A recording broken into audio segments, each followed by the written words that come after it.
ακούσω τώρα την ιστορία του Κεμάλ, ενός νεαρού πρίγκιπα της Ανατολής, απόγονο του Σεδάχ του Θαλασσινού, που νόμιζε ότι μπορούσε να αλλάξει τον κόσμο.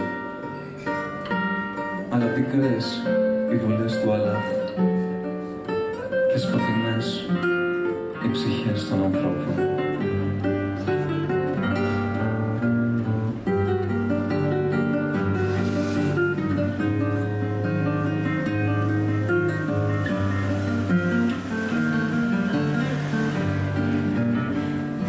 Στις Ανατολή στα μέρη μια φορά κι έναν καιρό ήταν αδειότο και μέρη μου χλιασμένο το νερό.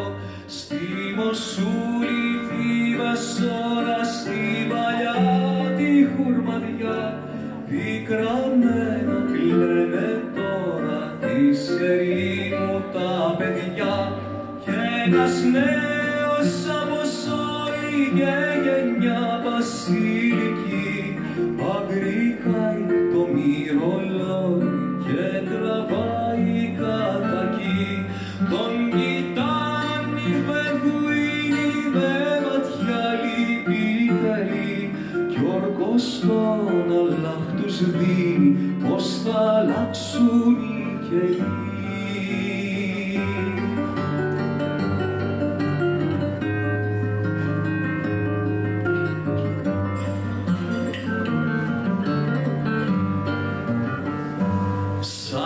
Ακούσαν οι αρχόντοι του παιδιού την αφοβιά, ξεκίναν με λικουδόντι και με λιονταριού προβιά. Απ' το Τίγρη στον Εφράτη κι απ' τη γη στον ουρανό κυνηγάν τον αποστάτη να το πιάσουν ζωντανό. Πέφτουν πάνω του τα στήθη σαν ακράτητα σκυλιά και το πάνω στο χαλίφι να του βάλει τη θηλιά.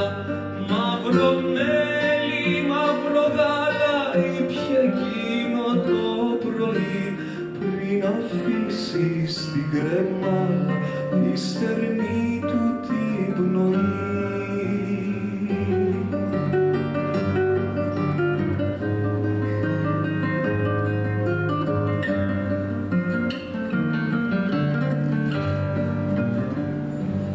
Με δυο γέρικες καμήλες με ένα κόκκινο φάρι στου παράδεισου τις πύλες ο προφήτης καρτερεί.